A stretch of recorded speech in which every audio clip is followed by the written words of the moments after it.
ಕರಾವಳಿಯಲ್ಲಿ ನಡೀತಾ ಇರತಕ್ಕಂತ ಹಿಂಸೆಗೆಲ್ಲ ಕಲ್ಲಡ್ಕ ಪ್ರಭಾಕರ್ ಭಟ್ ಅವರೇ ಕಾರಣ, ಮೊದಲು ಅವ್ರನ್ನ ಒಳಗ್ ಹಾಕ್ರಿ ಅಂತ ಮುಖ್ಯಮಂತ್ರಿಗಳು ಒಂದು ಆದೇಶವನ್ನ ಕೊಡ್ತಾರೆ.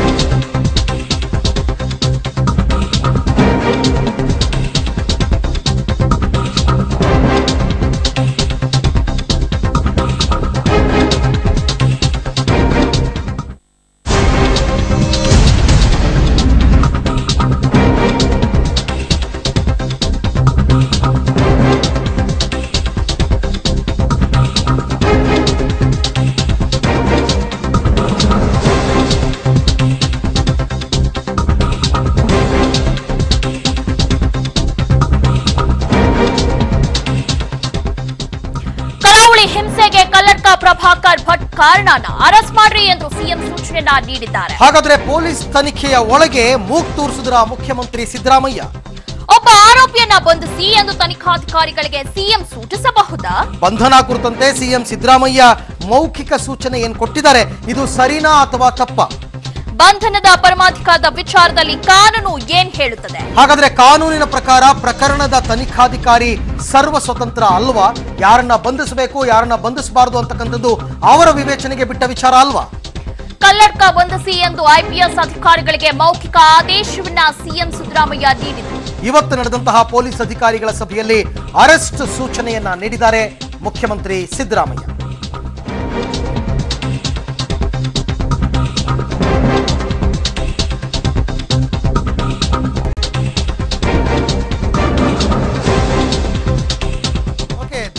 ಒಂದು ಕಾನೂನಿನ ಸೂಕ್ಷ್ಮತೆ ಏನಂತಂದ್ರೆ, ಮುಖ್ಯಮಂತ್ರಿಗಳೇನೋ ಸಭೆಯಲ್ಲಿ ಈ ಎಲ್ಲ ಘಟನೆಗೆ ಕಲ್ಲಡ್ಕ ಪ್ರಭಾಕರ್ ಭಟ್ಟೆ ಕಾರಣ, ಅವ್ರನ್ನ ಬಂಧಿಸಿ ಅಂತ ಹೇಳ್ತಾರೆ.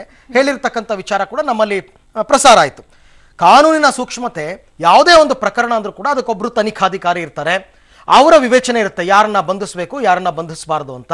ಮುಖ್ಯಮಂತ್ರಿಗಳು ಅವರಿಗೆ ಬಂಧಿಸಿ ಅಂತ ಹೇಳಿದ್ದು ಎಷ್ಟು ಮಟ್ಟಕ್ಕೆ ಸರಿ? ಎಕ್ಸಾಕ್ಟ್ಲಿ ಅರವಿಂದ್, ಸಭೆಯಲ್ಲಿ ಸಾಮಾನ್ಯವಾಗಿ ಸಿಎಂ ಸಿದ್ದರಾಮಯ್ಯನವರು ಕೇಳ್ಬೋದಿತ್ತು, ತನಿಖೆ ಎಲ್ಲಿ ತನಕ ಬಂದಿದೆ, ಏನ್ ಮಾಡ್ತಿದ್ದೀರಾ, ಅಧಿಕಾರಿಗಳಿಗೆ ಬೆಂಡೆತ್ಬೋದಿತ್ತು. ಅದನ್ನ ಎಲ್ಲರೂ ಒಪ್ಪುವಂತ ಮಾತು. ಆದ್ರೆ ಈ ರೀತಿ ಅರೆಸ್ಟ್ ಮಾಡ್ರಿ ಅಂತ ಹೇಗೆ ಹೇಳೋಕ್ ಸಾಧ್ಯ? ಇದು ಹೇಳೋದು ಎಷ್ಟು ಮಟ್ಟಿಗೆ ಸರಿ? ಈವನ್ ಪ್ರಮೋದ್ ಮುತಾಲಿಕ್ ವಿಚಾರದಲ್ಲೂ ಕೂಡ ಮುಖ್ಯಮಂತ್ರಿಗಳು ಪ್ರವೀಣ್ ಸೂದ್ ಅವರಿಗೆ ಹೇಳ್ತಾರೆ, ಪ್ರಮೋದ್ ಮುತಾಲಿಕ್ ಅವ್ರನ್ನ ಮೊದಲು ಒಳಗಡೆ ಹಾಕ್ರಿ ಅಂತ ಹೇಳ್ತಾರೆ. ಅಂದ್ರೆ ಇದು ಕಾನೂನಿನ ಸೂಕ್ಷ್ಮ, ನಮಗೆ ನಿಮಗೆ ಅರಿವಿದೆಯೋ ಇಲ್ವೋ ಗೊತ್ತಿಲ್ಲ, ನೋಡೋಣ ಯಾರು ಏನು ಹೇಳ್ತಾರೆ ಅಂತ. ಆದರೆ ಮುಖ್ಯಮಂತ್ರಿಗಳು ಈ ರೀತಿ ಒಬ್ಬ ವ್ಯಕ್ತಿಯನ್ನ, ಅದರಲ್ಲೂ ಕೂಡ ಧರ್ಮ ಸೂಕ್ಷ್ಮ ಇರ್ತಕ್ಕಂಥ, ಕೋಮು ಸೌಹಾರ್ದತೆ ಕದಡಿರುವಂತಹ ಜಾಗದ ಒಬ್ಬ ವ್ಯಕ್ತಿ ಕಲ್ಲಡ್ಕ ಪ್ರಭಾಕರ್ ಭಟ್ ಅಂತವ್ರನ್ನ ನೀವು ಅವ್ರನ್ನ ಅರೆಸ್ಟ್ ಮಾಡಿ ಹಾಕಿ ಅನ್ನೋದಾದ್ರೆ, ಹಾಗಾದ್ರೆ ಎಲ್ಲವನ್ನೂ ಮುಖ್ಯಮಂತ್ರಿಗಳೇ ಡೈರೆಕ್ಷನ್ಸ್ ಕೊಡೋದಾದ್ರೆ ಪೊಲೀಸ್ ಇಲಾಖೆ ಯಾಕಬೇಕು? ಮುಖ್ಯಮಂತ್ರಿಗಳು ಯಾರನ್ನ ಅರೆಸ್ಟ್ ಮಾಡಿ ಅಂದ್ರೆ ಅವ್ರನ್ನ ಅರೆಸ್ಟ್ ಮಾಡೋಕ್ಕಷ್ಟೇ ಪೊಲೀಸರು ಇರೋದಾ? ಇನ್ನೊಂದು ವಿಚಾರ ಏನಂದ್ರೆ ಅರವಿಂದ್, ಈ ರೀತಿ ಪ್ರಕರಣಗಳು ಬಂದಾಗ ಬಹಳ ಸೂಕ್ಷ್ಮವಾಗಿರುವಂತದ್ದು, ಇದನ್ನ ಬಹಳ ನೀಟಾಗಿ ಹ್ಯಾಂಡಲ್ ಮಾಡ್ಬೇಕಾಗಿರೋದು ಮುಖ್ಯಮಂತ್ರಿ ಸಿದ್ದರಾಮಯ್ಯ ಅವರ ಕರ್ತವ್ಯ. ಅದು ಬಿಟ್ಟು ಈ ರೀತಿ ವಿವಾದಾತ್ಮಕವಾಗಿ ಹೇಳಿಕೆಯನ್ನ ನೀಡಿದ್ದು, ಅರೆಸ್ಟ್ ಮಾಡ್ರಿ, ಹಂಗ್ ಮಾಡ್ರಿ, ಹಿಂಗ್ ಮಾಡಿ ಅನ್ನೋದು ತಪ್ಪು. ಸ್ವತಃ ಕಾನೂನು ಪಂಡಿತರು ಕೂಡ ಹೌದು, ಮುಖ್ಯಮಂತ್ರಿಗಳು ಲಾ ಓದ್ಕೊಂಡಿದ್ದಾರೆ. ಆದ್ರೆ ಅವ್ರು ಹೇಳಿರ್ತಕ್ಕಂಥದ್ದು ಇವಾಗ ಚರ್ಚೆಗೆ ಗ್ರಾಸವಾಗಿದೆ. ಆದ್ರೆ ಯಾಕೆ ನಾವು ಈ ಅಂಶವನ್ನ ತಗೊಂಡ್ವಿ ಅಂತಂದ್ರೆ, ಕೆಲವೊಂದು ವಿಚಾರಗಳು ನಮ್ಮ ಗಮನಕ್ಕೆ ಬರೋದಿಲ್ಲ. ಅದಕ್ಕೋಸ್ಕರ ಕಾನೂನು ತಜ್ಞರ ಮೊರೆ ಹೋಗೋಣ ಅಲ್ವಾ ದಿವ್ಯಾ? ವಕೀಲರಾದಂತಹ ಹಿರಿಯ ವಕೀಲರಾದಂತಹ ನಾಣಯ್ಯನವರು ನಮ್ಮ ಜೊತೆ ದೂರವಾಣಿ ಸಂಪರ್ಕದಲ್ಲಿದ್ದಾರೆ. ಸರ್ ನಮಸ್ಕಾರ. ನಮಸ್ಕಾರ ಸರ್, ಇವತ್ತು ಮುಖ್ಯಮಂತ್ರಿಗಳು ಹಿರಿಯ ಪೊಲೀಸ್ ಅಧಿಕಾರಿಗಳ ಒಂದು ಸಭೆಯನ್ನ ನಡೆಸ್ತಾರೆ. ಆ ಸಭೆಯಲ್ಲಿ ಪೊಲೀಸ್ ಅಧಿಕಾರಿಗಳಿಗೆ ಅವರು ಹೇಳ್ತಾರೆ, ಈ ಎಲ್ಲಾ ಘಟನೆಗಳಿಗೂ ಕಲ್ಲಡ್ಕ ಪ್ರಭಾಕರ್ ಭಟ್ ಅವರೇ ಕಾರಣ, ಅವ್ರನ್ನ ಅರೆಸ್ಟ್ ಮಾಡ್ರಿ ಅಂತ ಹೇಳ್ತಾರೆ. ನಮ್ಮ ಪ್ರಶ್ನೆ ಇವಾಗ, ಒಬ್ಬ ತನಿಖಾಧಿಕಾರಿಗೆ ಮುಖ್ಯಮಂತ್ರಿಗಳು ಈ ತರ ಡೈರೆಕ್ಷನ್ಸ್ ಕೊಡಬಹುದಾ ಅಥವಾ ಕೊಡಬಾರ್ದಾ ಅಂತ ಕಾನೂನು ಏನ್ ಹೇಳುತ್ತೆ ಸರ್? ಈಗ ನೋಡಿ, ಅವರು ಒಬ್ಬ ಸರ್ಕಾರ ನೌಕರರು ಅಷ್ಟೇ, ಯಾರು ಮುಖ್ಯಮಂತ್ರಿಗಳು. ಮುಖ್ಯಮಂತ್ರಿ ಅವರು ಈಗ ಡೈರೆಕ್ಷನ್ ಆಗಿ ಕೊಡೋದು ಸೂಕ್ತ ಅಲ್ಲ. ಕಾರಣ ಏನಂದ್ರೆ, ಇವರು ವಿಚಾರಣೆ ತನಿಖೆಯನ್ನ ಪೊಲೀಸ್ನವ್ರು ಮಾಡ್ತಾರೆ. ತನಿಖೆಯಲ್ಲಿ ಅವರ ಪಾತ್ರ ಇಲ್ಲ ಅಂತ ಹೇಳಿದಾಗಲೂ ಮುಖ್ಯಮಂತ್ರಿ ಹೇಳಿದ್ದಾರೆ ಅಂತ ಹೇಳಿ ಅವ್ರನ್ನ ದಸ್ತಗಿರಿ ಮಾಡೋದು ಸೂಕ್ತ ಅಲ್ಲ. ಆ ಕಾರಣದಿಂದಾಗಿ ಅದನ್ನ ತನಿಖಾಧಿಕಾರಿಯ ಇದಕ್ಕೆ ಸುಪತ್ತಿಗೆ ಬಿಡೋದು ಒಳ್ಳೇದು. ತನಿಖಾರಿ ಮೆಟೀರಿಯಲ್ ಸಾಕಷ್ಟು ಅವರ ಮೇಲೆ ವಿಚಾರಗಳು ಇದ್ದರೆ ಅವ್ರನ್ನ ದಸ್ತಗಿರಿ ಮಾಡಬಹುದು. ಆದ್ರೆ ಈಗ ಏನಾಗಿದೆ, CRPC 41 ಅದನ್ನ ಸಾಕಷ್ಟು ತಿದ್ದುಪಡಿ ಆಗಿದೆ. ನೇರವಾಗಿ ಅಧಿಕಾರಿಗಳು ಅವ್ರನ್ನ ಕಾಗ್ನಿಸಬಲ್ ಅಫೆನ್ಸ್ ಇದ್ರೂ ದಸ್ತಗಿರಿ ಮಾಡಕೂಡುದು ಅಂತಿದೆ. ಅವ್ರಿಗೆ ಮೊದಲು ನೋಟಿಸ್ ಕೊಡಬೇಕು. ನೋಟಿಸ್ ಕೊಟ್ಟು ವಿಚಾರಣೆ ಮಾಡಿ ಸಾಕಷ್ಟು ವಿವರಗಳನ್ನು ಪಡೆದ ಮೇಲೆ ಅವರೆಲ್ಲಾರು ತಲೆ ತಪ್ಪಿಸ್ಕೊಂಡು ಹೋಗೋ ಸಾಧ್ಯತೆ ಇದೆಯಾ, ಅಥವಾ ಮತ್ತೆ ಪುನಃ ಇಂಥ ಘಟನೆಗಳಿಗೆ ಮಾಡೋ ಸಾಧ್ಯತೆ ಇದೆಯಾ, ಇವುಗಳೆಲ್ಲ ಗಣನೆ ತೆಗೆದುಕೊಂಡು ಮತ್ತೆ ಅರೆಸ್ಟ್ ಮಾಡಬೇಕು ಅಂತ ಹೊಸ ಕಾನೂನಲ್ಲಿ ಹೇಳಿದ್ದಾರೆ. ದಸ್ತಗಿರಿ ಮಾಡಿ ಅಂತ ಹೇಳೋ ವಿಚಾರ ಇದೆಯಲ್ಲ, ಅದು ಸೂಕ್ತ ಅಲ್ಲ. ಓಕೆ, ಈ ರೀತಿ ಪ್ರಕರಣಗಳು ಬಹಳ ಸೂಕ್ಷ್ಮ ಸರ್. ಆದ್ರೆ ಒಬ್ಬ ವ್ಯಕ್ತಿಯನ್ನ ನೇರವಾಗಿ ಆರೋಪ ಮಾಡೋದು ಇದು ಸರಿನಾ? ಇದು ಅದೇ ತನಿಖೆ ಅಧಿಕಾರಿಗಳು ತನಿಖೆ ಮಾಡಿ ಅದನ್ನ ಒಳಗಡೆ ನೋಡ್ಬೇಕಾಗಿದೆ. ಈಗ ಮುಖ್ಯಮಂತ್ರಿ ಆಗಲಿ ಗೃಹ ಮಂತ್ರಿಗಳಾಗಿದ್ರೆ ನೇರವಾಗಿ ಅವ್ರಿಗೆ ಅದ್ರ ಬಗ್ಗೆ ತಿಳುವಳಿಕೆ ನೇರವಾಗಿ ಇರೋದೇ ಅಲ್ಲ ಅವರಿಗೆ. ಸರ್, ಈ ಪ್ರಕರಣವನ್ನ ನಾಣಯ್ಯ ಸರ್, ಇದನ್ನ ಒಂದು ವಿಶೇಷ ಪ್ರಕರಣ ಅಂತ ಪರಿಗಣಿಸೋಣ. ಒಬ್ಬ ವ್ಯಕ್ತಿ XYZ ಕಲ್ಲಡ್ಕ ಪ್ರಭಾಕರ್ ಭಟ್ರು ಯಾರೋ ಒಬ್ಬ ವ್ಯಕ್ತಿ, ಆ ವ್ಯಕ್ತಿಯಿಂದ ಕೋಮು ಸೌಹಾರ್ದತೆ ಹಾಳಾಗ್ತಾ ಇದೆ, ವಿಪರೀತವಾದ ಪ್ರಚೋದನಕಾರಿ ಹೇಳಿಕೆಗಳನ್ನ ಕೊಡ್ತಾ ಇದ್ದಾರೆ. ಅವರು ಹೊರಗಡೆ ಇದ್ರೆ, ಒಂದು ನಿಮಿಷ ಹೊರಗಡೆ ಇದ್ರು ದೊಡ್ಡ ಡ್ಯಾಮೇಜ್ ಆಗುತ್ತೆ ಅನ್ನುವಂತಹ ಸ್ಥಿತಿ ಬಂದಾಗ ಇಮಿಡಿಯೇಟ್ ಆಗಿ ಅವ್ರನ್ನ ಒಳಗಡೆ ಹಾಕ್ಬೋದಾ ಸರ್? ಇಲ್ಲ, ಆ ರೀತಿ ಹಾಕೋಕ್ ಕೂಡುದು. ಅದೇ ತಫ್ಸೀಲಾಗಿ ತನಿಖೆ ಮಾಡಿ ಅದ್ರ ಬಗ್ಗೆ ತಿಳುವಳಿಕೆ ನೋಡ್ಬೇಕಾಗ್ತದೆ. ಎಷ್ಟು ಮಟ್ಟಿಗೆ ಅವರ ಹೇಳಿಕೆ ನಮ್ಮ ರಾಜ್ಯದ ಅಥವಾ ದೇಶದ ದೃಷ್ಟಿಯಲ್ಲಿ ಅದು ತೊಂದರೆ ಆಗ್ತದೆ ಅಂತ ಅದನ್ನ ತಫ್ಸೀಲ ನೋಡ್ಬೇಕಾಗ್ತದೆ. ಅಂದ್ರೆ ಕಾನೂನು ಪ್ರಕಾರನೇ ಹೋಗ್ಬೇಕು ಇಲ್ಲೂ ಕೂಡ. ಕಾನೂನು ಬಿಟ್ಟು ಯಾವ ವ್ಯಕ್ತಿಗಳ ಕಾನೂನಿನ ದೃಷ್ಟಿಯಲ್ಲಿ ಯಾವ ವ್ಯಕ್ತಿ ದೊಡ್ಡ ವ್ಯಕ್ತಿ ಅಲ್ಲ, ಚಿಕ್ಕ ವ್ಯಕ್ತಿಯೂ ಅಲ್ಲ, ಎಲ್ಲರೂ ಒಂದೇ. ಹಾಗಾದ್ರೆ ಮುಖ್ಯಮಂತ್ರಿಗಳು ಕೊಟ್ಟಿರೋ ಆದೇಶ ಇದೆಯಲ್ಲ ನಾಣಯ್ಯ ಸರ್, ಇದು ಒತ್ತಡದ ತಂತ್ರ ಅಂತ ಅಂತೀರಾ? ಹಾಗಾದ್ರೆ ಒತ್ತಡ ಹಾಕ್ತಾ ಇದ್ದಾರೆ ಪೊಲೀಸ್ ಅಧಿಕಾರಿಗಳಿಗೆ ಅಂತ ಅನ್ಸುತ್ತಾ? ಇದು ಒತ್ತಡಕ್ಕಿಂತ ನಾನು ಈಗ ಹೇಳ್ತೀನಿ, ರಾಜಕೀಯದಿಂದ ಅವರು ರಾಜಕೀಯ ವ್ಯಕ್ತಿಗಳು ಮುಖ್ಯಮಂತ್ರಿ ರಾಜಕೀಯ ವ್ಯಕ್ತಿಗಳು ಎರಡು ಬೇರೆ ಬೇರೆ ಇಡಬೇಕಾಗ್ತದೆ. ಮುಖ್ಯಮಂತ್ರಿ ಅಂದ್ರೆ ಅವರಿಗೆ ಸಾಕಷ್ಟು ಅಧಿಕಾರಗಳನ್ನು ಕೊಟ್ಟಿದ್ದಾರೆ. ಆ ತಕ್ಷಣ ಅವರು ರಾಜಕೀಯಕ್ಕೆ ಹೊಂದಿಕೊಂಡು ದಸ್ತಗಿರಿ ಮಾಡಿ ಅಂತ ಹೇಳೋದು, ಅಥವಾ ಬೇರೆ ಪಕ್ಷಗಳಿಂದ ಅವರ ಮೇಲೆ ಹೇರಿಕೆ ಬರೋ ಕಾರಣದಿಂದ ಮೊದಲು ಇವ್ರನ್ನ ಒಳಗಡೆ ಹಾಕಿ ಅಂತ ಹೇಳೋದು ಇದೆಯಲ್ಲ, ತಪ್ಪದು.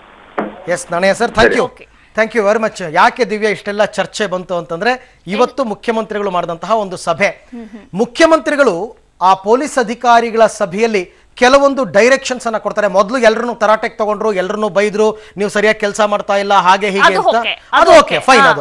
ಅದಾದ ನಂತರ ಕೆಲವು ಡೈರೆಕ್ಷನ್ಸ್ ಅನ್ನ ಕೊಡ್ತಾರೆ, ಒನ್ ಸೈಡೆಡ್ ಡೈರೆಕ್ಷನ್ಸ್ ಅನ್ನ ಕೊಡ್ತಾರೆ. ಹಾಗಾದ್ರೆ ಇವತ್ತಿನ ಸಭೆಯಲ್ಲಿ ಮುಖ್ಯಮಂತ್ರಿಗಳು ಪೊಲೀಸ್ ಅಧಿಕಾರಿಗಳಿಗೆ ಕೆಲವೊಂದು ಮಾತನ್ನ ಹೇಳಿದ್ರು. ಏನ್ ಹೇಳಿದ್ರು ಅಂತಕ್ಕಂಥದ್ದು ಅದು ಪಬ್ಲಿಕ್ ಟಿವಿಯ ಇನ್ಸೈಡ್ ಸ್ಟೋರಿ, ಅದು ಬರ್ತಾ ಇದೆ ನೋಡಿ. ಎಸ್, ಸೊ ಹಾಗಾದ್ರೆ ಮೊದಲನೇ ಪಾಯಿಂಟ್ ಏನ್ ಹೇಳಿದ್ರು ಮುಖ್ಯಮಂತ್ರಿಗಳು ಅಂತಕ್ಕಂಥದನ್ನ ನಾವೀಗ ನೋಡ್ತಾ ಇದೀವಿ. ಪ್ರಮುಖವಾಗಿ ಕರಾವಳಿ ಕೋಮು ಗಲಭೆಗೆಲ್ಲ ಕಾರಣ RSS ನ ಕಲ್ಲಡ್ಕ ಪ್ರಭಾಕರ್ ಭಟ್ ಅಂತ ನೇರವಾಗಿ ಆರೋಪವನ್ನ ಮಾಡ್ತಾರೆ. ಅವರನ್ನ ಇದುವರೆಗೆ ನೀವ್ ಯಾಕ್ರಿ ಅರೆಸ್ಟ್ ಮಾಡಿಲ್ಲ, ಏನ್ ಭಯ ಬಂದಿದ್ಯಾ ನಿಮಗೆ ಅಂತ ಅವ್ರನ್ನ ಕೇಳ್ತಾರೆ ಪೊಲೀಸ್ ಅಧಿಕಾರಿಗಳನ್ನ. ಕಲ್ಲಡ್ಕ ಪ್ರಭಾಕರ್ ಒಬ್ಬ ಕಮ್ಯುನಲ್ ಗುಂಡಾ, ಇನ್ ಮುಂದೆ ಅವರನ್ನ ಬಿಡಬೇಡಿ ಅಂತ. ಅಂದ್ರೆ ಇದೆಲ್ಲ ಒಂದ್ ಕಡೆ ನೋಡಿದಾಗ ನೇರವಾಗಿ ದ್ವೇಷಿಸ್ತಿದ್ದಾರ ಅಂತ ಸಿಎಂ ಕಲ್ಲಡ್ಕ ಪ್ರಭಾಕರ್ ಭಟ್ರ ಕಂಡ್ರೆ ನೀವ್ ಯಾಕ್ರಿ ಅಷ್ಟೊಂದು ಭಯ ಬೀಳ್ತೀರಾ ಅಂತ ಸ್ವಲ್ಪ ಧೈರ್ಯ ತುಂಬೋ ಕೆಲಸವನ್ನ ಕೂಡ ಮಾಡ್ತಾರೆ.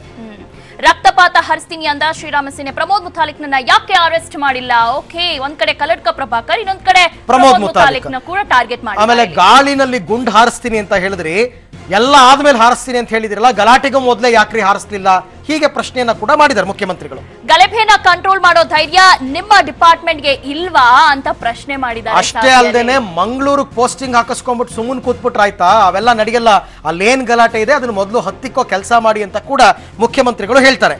ಸೊ ಒಟ್ಟಾರೆ ಇವತ್ತು ಸಭೆಯಲ್ಲಿ ಅವರು ಕೆಲಸದ ಬಗ್ಗೆ ಅಷ್ಟಲ್ಲ, ಜೊತೆಗೆ ಪಾಠವನ್ನು ಕೂಡ ಹೇಳ್ತಾರೆ. ಆರಂಭದಲ್ಲಿ ಎಲ್ಲರನ್ನ ಬೆಂಡು ಜೊತೆಗೆ ಟಾರ್ಗೆಟ್. ಹೌದು. ಇನ್ನು ಪೊಲೀಸ್ ಅಧಿಕಾರಿಗಳ ಸಭೆಯಲ್ಲಿ IPS ಗಳಿಗೆ ಕಾನೂನು ಪಾಠವನ್ನ ಮಾಡ್ತಾರೆ. ನಿಷೇಧಾಜ್ಞೆ ಇದ್ರೂ ಕೂಡ ಪ್ರತಿಭಟನೆ ಮೆರವಣಿಗೆಯಲ್ಲಿ ಬಿಜೆಪಿಯವರು, ಜೊತೆಗೆ ಕಲ್ಲಡ್ಕ ಪ್ರಭಾಕರ್ ಭಟ್ ಅವತ್ತು ಬಂದು ಮೆರವಣಿಗೆನಲ್ಲಿ ಪಾಲ್ಗೊಂಡ್ರಲ್ಲ, ಹೆಂಗ್ರಿ ಬಂದ್ರು? 144 ಸೆಕ್ಷನ್ ಇದೆ, ಬರೋ ಹಾಗಿಲ್ಲ, ಹೆಂಗ್ ಬಂದ್ರು ಅಂತಕ್ಕಂಥ ಪ್ರಶ್ನೆಯನ್ನ ಮಾಡ್ತಾರೆ. 75 ವರ್ಷ ಆಗಿದೆ, ಅವರನ್ನ ಮಟ್ಟ ಹಾಕೋದಕ್ಕೆ ನಿಮ್ ಕೈಲಿ ಆಗಿಲ್ವಾ ಅಂದ್ರೆ ಸಮೇತ ಅವರು ಟಾರ್ಗೆಟ್ ಮಾಡಿದ್ದಾರೆ. ಏನ್ರಿ ಹರಿಶೇಖರ್, ನಿಮ್ಮ ವಯಸ್ಸೆಷ್ಟು, ಅವರ ವಯಸ್ಸೆಷ್ಟು, ನೋಡ್ರಿ ಅವರನ್ನ ಅಂತ ಒಂದ್ ರೀತಿ ಹರಿಶೇಖರನ್ ಸರ್ಗೂ ಒಂದ್ ರೀತಿ ಜೊತೆಗೆ 75 ವರ್ಷ ಆಗಿದೆ, ಅವರೇ ಅಷ್ಟು ಜೋರಾಗವ್ರೆ, ನಿಮ್ ಕೈಯಲ್ಲಿ ಆಗಲ್ವಾ? ಬರೀ ಗಾಳಿನಲ್ಲಿ ಗುಂಡ್ ಹಾರಿಸದೆ ಲಾಠಿ ಚಾರ್ಜ್ ಮಾಡದೆ ಅಂದ್ರೆ ಆಗಲ್ಲ, ಕೆಲಸ ಮಾಡಿ ತೋರಿಸಿ ಅಂತ ಕೂಡ ಮುಖ್ಯಮಂತ್ರಿಗಳು ಹೇಳಿದ್ದಾರೆ. ಜೊತೆಗೆ ಅವರ ಕೆಂಪಯ್ಯ ಅವರ ಆಪ್ತರು ಅವ್ರಿಗೂ ಕೂಡ ಕೇಳಿದ್ದಾರೆ, ಈ ಅಧಿಕಾರಿಗಳು ಮುಂದೆ ನಮ್ಗೆ ಕಷ್ಟ ಆಗುತ್ತೆ ಅಂತ. ಕಷ್ಟ ಅಂದ್ರೆ ಯಾವ ರೀತಿ ಅರವಿಂದ? ಅಂದ್ರೆ ನಮ್ಮನ್ನ ಸಿಕ್ಕಾಕಿಸ್ತಾರೆ ಇವರೆಲ್ಲ ಸೇರ್ಕೊಂಡು. ಈಗಾಗ್ಲೇ ಪ್ರತಿಪಕ್ಷದವ್ರು ನಮ್ಮನ್ನ ಬೈತಾ ಇದಾರೆ, ಇವ್ರನ್ನ ನಂಬ್ಕೊಂಡ್ರೆ ಇನ್ನಷ್ಟು ಕಷ್ಟಕ್ಕೆ ಸಿಕ್ಕಾಕೋತೀವಿ, ನೀವೇ ಮಂಗಳೂರಿಗೆ ಹೋಗ್ಬಿಟ್ಟು ಪರಿಸ್ಥಿತಿನ ನಿಭಾಯಿಸಿ ಸಭೆ ನಡೆಸ್ಬಿಟ್ಟು ಬನ್ನಿ ಅಂತ ಕೆಂಪಯ್ಯನವರಿಗೆ ಅವ್ರಿಗೂ ಒಂದು ರೀತಿ ಆದೇಶ. ಅಂದ್ರೆ ಅವರು ಈಗ ರಿಟೈರ್ಡ್ ಆಗಿರೋದ್ರಿಂದ ನೇರವಾಗಿ ಅವರು ಇದಕ್ಕೆ ಇಳಿಯಕ್ಕಾಗಲ್ಲ, ಆದ್ರೂ ಹೋಗಿ ನಿಮ್ಮ ಅನುಭವದಲ್ಲಿ ಮಾಡಿ ಬನ್ನಿ ಅಂತ ಹೇಳ್ತಾರೆ. ಹರಿಶೇಖರನ್ ಆಯ್ತು, ಈಗ ಡಿ.ಜಿ. ದತ್ತ ಅವರೇ ನೀವೇನ್ ಮಾಡ್ತಿದ್ದೀರಾ, ನೀವು ಅವ್ರ ಜೊತೆ ಹೋಗಿ ಬನ್ನಿ ಅಂತ ಹೇಳಿದ್ದಾರೆ. ಇಲ್ಲೊಂದು ಸೂಕ್ಷ್ಮ ನೋಡಿ, ನೆಕ್ಸ್ಟ್ ಪಾಯಿಂಟ್ ಅಲ್ಲಿ ಬರುತ್ತೆ. ಆ ಎಲ್ಲ ಪೊಲೀಸ್ ಅಧಿಕಾರಿಗಳನ್ನ ಕೇಳ್ತಾರೆ, ನೀವು ಅವ್ರು ಯಾರ ಬಗ್ಗೆನೂ ಕ್ರಮ ತಗೊಂಡಿಲ್ಲ, ಕಲ್ಲಡ್ಕ ಪ್ರಭಾಕರ್ ಭಟ್ ಬಗ್ಗೆ ಕ್ರಮ ತಗೊಂಡಿಲ್ಲ, ಪ್ರಮೋದ್ ಮುತಾಲಿಕ್ ಬಗ್ಗೆ ತಗೊಂಡಿಲ್ಲ. ಯಾಕೆ ತಗೊಂಡಿಲ್ಲ? ಮುಂದೇನಾದ್ರೂ ಬಿಜೆಪಿ ಸರ್ಕಾರಕ್ಕೆ ಬರುತ್ತೆ ಅಂತ ನೀವೇನಾದ್ರೂ ಅವ್ರಿಗೆ ಹೆದರ್ಕೋತಾ ಇದ್ದೀರಾ? ಮುಂದೇನೂ ನಮ್ಮ ಸರ್ಕಾರನೇ ಬರುತ್ತೆ, ತಲೆ ಕೆಡಿಸ್ಕೋಬೇಡಿ, ಅವ್ರಿಗೇನು ನೀವು ಹೆದರ್ಕೋಬೇಡಿ ಅಂತಲೂ ಕೂಡ ಹೇಳಿರುವಂಥದ್ದು. ಇವೆಲ್ಲವೂ ಇವತ್ತಿನ ಸಭೆಯಲ್ಲಿ ಮುಖ್ಯಮಂತ್ರಿ ಸಿದ್ದರಾಮಯ್ಯ ಪೊಲೀಸ್ ಅಧಿಕಾರಿಗಳನ್ನ ತರಾಟೆಗೆ ತೆಗೆದುಕೊಂಡಂತಹ ರೀತಿ, ತರಾಟೆಗೆ ತೆಗೆದುಕೊಳ್ಳೋ ಎಲ್ಲ ಅಧಿಕಾರ ಅವರಲ್ಲಿದೆ ದಿವ್ಯಾ, ರಾಜ್ಯದ ಮುಖ್ಯಮಂತ್ರಿ. ಆದ್ರೆ ಕಲ್ಲಡ್ಕ ಪ್ರಭಾಕರ್ ಭಟ್ರನ್ನ ಅರೆಸ್ಟ್ ಮಾಡ್ರಿ, ಪ್ರಮೋದ್ ಮುತಾಲಿಕ್ರನ್ನ ಯಾಕೆ ಬಿಟ್ಟಿದ್ದೀರಾ?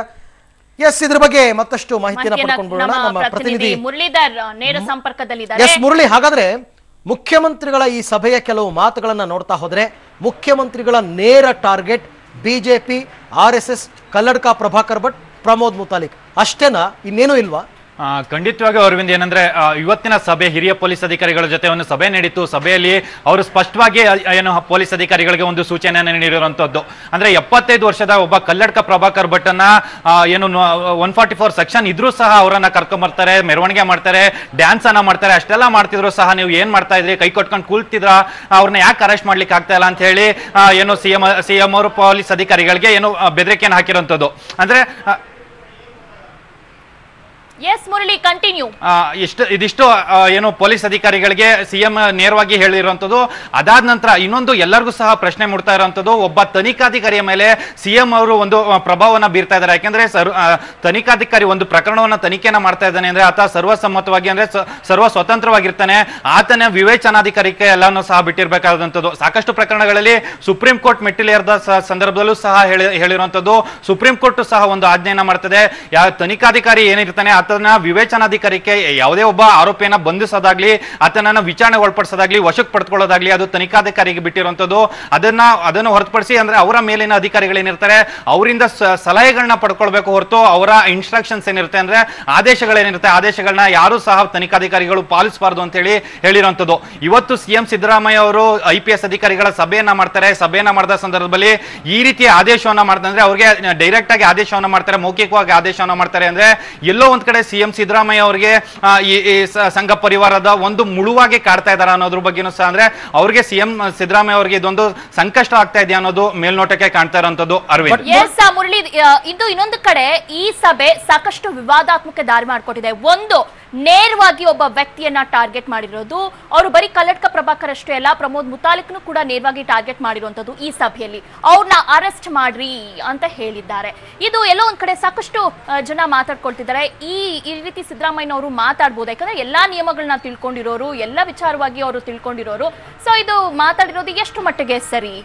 ಖಂಡಿತವಾಗೂ ಕಾನೂನನ್ನ ಉಳಿಸುವಂಥದ್ದು, ಕೋಮುಗಲಭೆಗಳೇನೇನು ನಡೀತಾ ಇರ್ತವೆ ಕೋಮುಗಲಭೆಗಳನ್ನ ನಿಯಂತ್ರಣ ಮಾಡುವಂಥದ್ದು ಒಬ್ಬ ಏನು ಚೀಫ್ ಮಿನಿಸ್ಟರ್ ಆಗಿ ಅವರ ಜವಾಬ್ದಾರಿ ಆಗಿರುತ್ತೆ. ಯಾಕಂದ್ರೆ ಪೊಲೀಸ್ ಅಧಿಕಾರಿಗಳಿಗೆ ಒಂದಷ್ಟು ಕೆಲವು ಸೂಚನೆಗಳನ್ನ ಕೊಡಬೇಕು, ಈ ರೀತಿ ಪ್ಲಾನ್ ಅನ್ನ ಮಾಡ್ಕೊಳ್ಳಿ, ಈ ರೀತಿ ಇಂಥ ಜಾಗಗಳಲ್ಲಿ ಸಾಕಷ್ಟು ಏನು ಸೂಕ್ಷ್ಮ ಪ್ರದೇಶಗಳಿದಾವೆ, ಸೂಕ್ಷ್ಮ ಪ್ರದೇಶಗಳನ್ನೆಲ್ಲ ಸಹ ನೀವು ಕಂಟ್ರೋಲ್ ತೆಗೆದುಕೊಳ್ಬೇಕು ಅಂತೇಳಿ ಸೂಚನೆಯನ್ನ ಕೊಡ್ಬೋದು. ಆದ್ರೆ ಈ ವ್ಯಕ್ತಿಯನ್ನ ನೀವು ಅರೆಸ್ಟ್ ಮಾಡಿ ಅಂತ ಹೇಳುವಂಥದ್ದು ಸೂಕ್ತ ಅಲ್ಲ. ಯಾಕಂದ್ರೆ ಸಿಎಂ ಸಿದ್ದರಾಮಯ್ಯ ಅವರಿಗೆ ಆ ಅಧಿಕಾರ ಯಾವುದೂ ಇರಲ್ಲ. ಈಗ ನಾಣಯ್ಯ ಅವರು ಸಹ ಅದೇ ಹೇಳ್ತಿದ್ದಂಥದ್ದು, ಒಬ್ಬ ಸಿಎಂ ಆದ್ರೂ ಸಹ ಅವರು ಸರ್ಕಾರದ ಒಬ್ಬ ಅಧಿಕಾರಿಯಾಗಿ ಕೆಲಸವನ್ನ ಮಾಡ್ತಿರ್ತಾರೆ. ಒಬ್ಬ ಅಧಿಕಾರಿ ಮತ್ತೊಬ್ಬ ಅಧಿಕಾರಿಯ ಮೇಲೆ ಪ್ರಭಾವ ಬೀರುವಂತದ್ದು ಸರಿಯಲ್ಲ ಅಂತ ಹೇಳಿ, ಕಾನೂನಾತ್ಮಕವಾಗಿ ಸರಿಯಲ್ಲ ಅಂತ ಹೇಳಿ ನಾಣಯ್ಯ ಅವರು ಸಹ ಎಕ್ಸ್ಪ್ಲೈನ್ ಅನ್ನ ಮಾಡ್ತಾ ಇದ್ರು.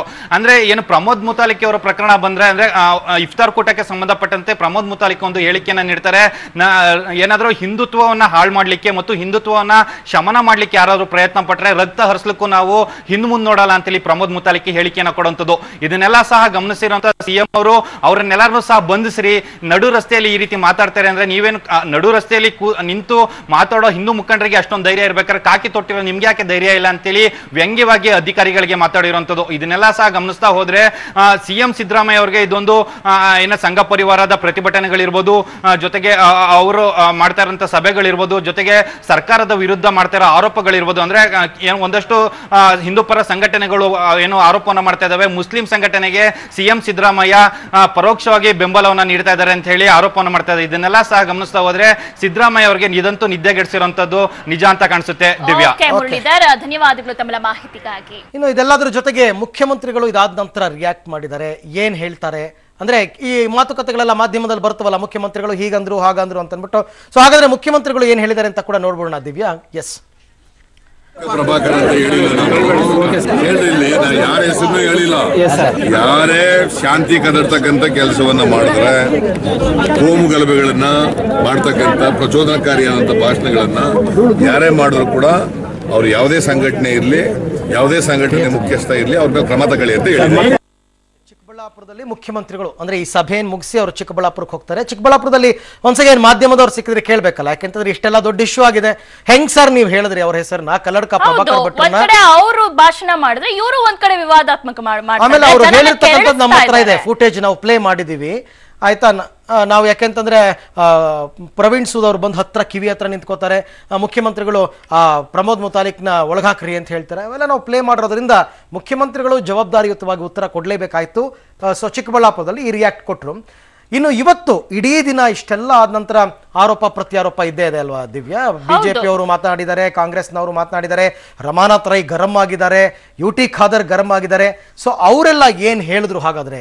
ದಕ್ಷಿಣ ಕನ್ನಡ ಜಿಲ್ಲೆ ಈಗೀಗ ಸ್ವಲ್ಪ ತಣ್ಣಗಾಗ್ತಿದೆ, ಆದ್ರೆ ಇದೆಲ್ಲ ನಮ್ಮ ರಾಜಕಾರಣಿಗಳಿಗೆ ಬೇಕಿಲ್ಲ ಅಂತ ಅನ್ಸುತ್ತೆ. ಒಬ್ರಿಗೊಬ್ರು ಪ್ರತ್ಯಾರೋಪಗಳನ್ನ ಮಾಡ್ಕೊಳ್ತಾ ಇದ್ದಾರೆ. ಇದ್ರ ಬಗ್ಗೆ ಈಶ್ವರಪ್ಪ, ಶೋಭಾ ಕರಂದ್ಲಾಜೆ, ರಮಾನಾಥ್ ರೈ ಮತ್ತು ಯುಟಿ ಖಾದರ್ ಏನ್ ರಿಯಾಕ್ಟ್ ಮಾಡಿದ್ದಾರೆ ಬನ್ನಿ ಕೇಳೋಣ.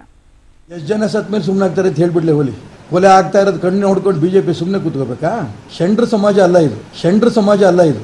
ನಾನು ಅದಕ್ಕೋಸ್ಕರ ಮುಖ್ಯಮಂತ್ರಿಗಳು ಹೇಳಕ್ಕೆ ಇಷ್ಟಪಡ್ತೇನೆ, ನೀವು ಕೊಲೆ ಆಗ್ತಾ ಇರೋಂಥ ಸಂಸ್ಥೆಗಳಿದ್ರೆ, ಮುಸಲ್ಮಾನ್ ಸಂಸ್ಥೆನೋ ಹಿಂದೂ ಸಂಸ್ಥೆನೋ ನಿಮಗೆ ನಿಮ್ಮ ಹತ್ರ ಇದೆ, ಅವ್ರ ಬಗ್ಗೆ ಕ್ರಮ ತಗೊಳಕ್ಕೆ ನಿಮಗೆ ತಯಾರಿಲ್ಲ. ಅವ್ರ ಬಗ್ಗೆ ಕ್ರಮ ತಗೊಂಡ್ಬಿಟ್ರೆ ಮುಸಲ್ಮಾನ್ ಓಟ್ ಹೋಗುತ್ತೇನಂತ ಭಯ. ನಾವೇನು ಗಲಭೆ ಮಾಡಕ್ ಹೋಗಿಲ್ಲ, ನಾವು ನಮ್ಮ ನ್ಯಾಯವನ್ನ ಪ್ರಜಾತಂತ್ರ ರೀತಿಯಲ್ಲಿ ನಾವು ಕೇಳಕ್ ಹೋಗಿದ್ದೀವಿ. 42 ದಿನ, ಇವತ್ತು 44, 45 ದಿನ ಇದೆ, ಇನ್ನೂ ನಾವು ಕೇಳಬಾರ್ದ? ಬಾಯಿ ಮುಚ್ಕೊಂಡಿರ್ಬೇಕಾ? ಏನು ಕಾಂಗ್ರೆಸ್ ಅವರು ಮಾಡ್ತಾರೆ, ಏನು KFD ಮಾಡುತ್ತೆ, ಏನು ಪಾಪ್ಯುಲರ್ ಫ್ರಂಟ್ ಆಫ್ ಇಂಡಿಯಾ ಮಾಡುತ್ತೆ, ಅದಕ್ಕೆ ನಾವು ಬಾಯಿ ಮುಚ್ಕೊಂಡಿರ್ಬೇಕಾ? ನಾವೇನು ಷಂಡ್ರೇನ ದಕ್ಷಿಣ ಕನ್ನಡ ಜಿಲ್ಲೆಯವರು? ನಾವೇನು ಷಂಡ್ರೇನ ದಕ್ಷಿಣ ಕನ್ನಡ ಜಿಲ್ಲೆಯವರು? ನಾವು ನಮಗೆ ಮನೆ ಇರೋದೇ ದಕ್ಷಿಣ ಕನ್ನಡ ಜಿಲ್ಲೆ, ನನ್ನ ಗ್ರಾಮದಲ್ಲಿ. ಇವರಿಗೆ ಊರಲ್ಲಿ ಹೋದಲ್ಲೆಲ್ಲ ಮನೆ ಇರಬಹುದು, ನಮಗೆ ಅದು ಇಲ್ಲ. ನಮಗೆ ಬೆಂಗಳೂರಲ್ಲಿ ಮನೆ ಇಲ್ಲ, ಮಂಗಳೂರಲ್ಲಿ ಮನೆ ಇಲ್ಲ, ಇರೋದು ನನ್ನ ಊರಲ್ಲಿ. ಬೇರೆ ಜಿಲ್ಲೆಯವರು ಇಲ್ಲಿ ಬಂದು ಕುಮ್ಮಕ್ ಕೊಟ್ಟು ಎಣ್ಣೆ ಸುರಿದು ಹೋಗ್ತಾರೆ. ಅವ್ರಿಗೆ ಇಲ್ಲಿ ಏನ್ ಕೆಲಸ?